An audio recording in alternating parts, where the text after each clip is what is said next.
Hello বন্ধুরা, এই দেখো আমি কেটে নিয়েছি মান কচু ছোট ছোট পিস করে। আজকে আমি মান কচুর ভর্তা বানাবো, মানে চাটনি যেটাকে বলা হয়। তাই আমি এগুলোকে ছোট করে কেটেছি, কেননা আমি মিক্সির জারে এগুলোকে পিষে নেব। আমি শিলবাটনায় পিষতে পারবো না, তাই তো আগে পিষে নিই। দেখো একটা বড় মিক্সির জার নিয়ে নিয়েছি, ওর মধ্যে আমি কিছুটা কাটা কচু দিয়ে দিলাম।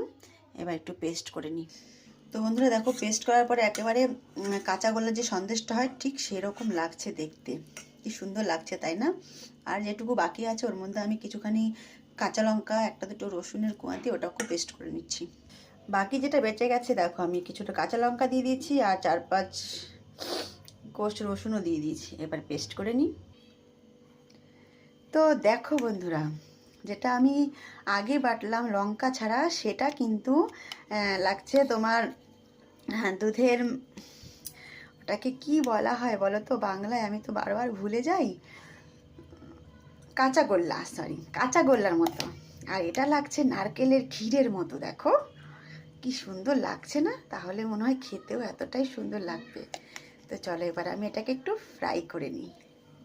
তো দেখো কড়াইটা কিন্তু বেশ গরম হয়ে গেছে, আর আমি কিছুটা তেল দিয়ে দিয়েছি, তেলটাও গরম হয়ে গেছে। আমি এখানে দুটো মিডিয়াম সাইজের পেঁয়াজ কেটে নিয়েছি কুচো করে, সেটাও তেলে দিয়ে দিচ্ছি।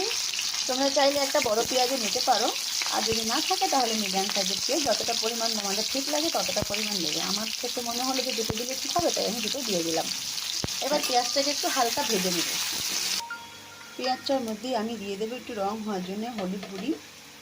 এই দেখো তোমরা পরিমাণ মতো দিয়ে দেবে, আর দিয়ে দেবো স্বাদ অনুসার লবণ। আরও একটু সুন্দর রং হওয়ার জন্য দিয়ে দেবে একটু লঙ্কার গুঁড়ো। তোমরা চাইলে দিতেও পারো, নাহলে না দিতেও পারো, স্কিপ করে দিতে পারো, কেননা কাঁচা লঙ্কা তো অলরেডি দেওয়াই আছে। তো বেশ এটা ভাজা ভাজা হয়ে গেল। তো আমি এবার এর মধ্যে দিয়ে দিচ্ছি দেখো পেস্ট করা থকথকে কচুগুলো সব। কচুগুলো কিন্তু খুব ভালো, একদম নারকেলি কচু, যা সুন্দর টেস্ট হয়েছে না, কি বলবো বন্ধুরা, তোমাদের বলে বোঝানো যাবে না। আর দেখো এবার রঙে পোড়াতে আরও সুন্দর হয়ে গেছে, তাই না?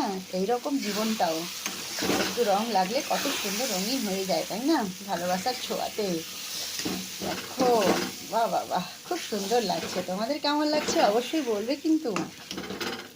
এইবার আমি কিন্তু যেভাবে নারকেল নাড়ু পাকাই, আমি ঠিক সেইভাবে এটাকে পাকিয়ে নেব খুব সুন্দর করে, যতক্ষণ একটা জল না শোকাবে। তো এইরকম কচু বাটা বা কচুর ভর্তা খেতে কার কার ভালো লাগে অবশ্যই আমাকে বলবে, হ্যাঁ?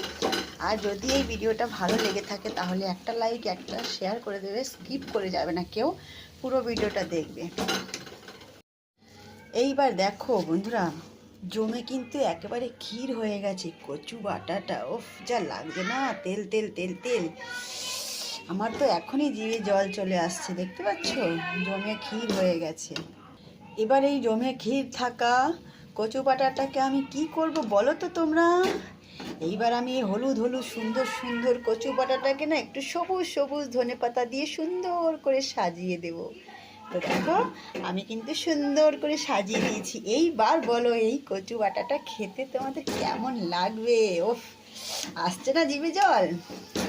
তো কেমন লাগলো রেসিপিটা আমাকে অবশ্যই জানাবে, আর যদি ভালো লেগে থাকে লাইক শেয়ার করে দেবে। ধন্যবাদ সবাইকে, আবার দেখা হবে নতুন ভিডিওর সাথে, বলবে কিন্তু অবশ্যই।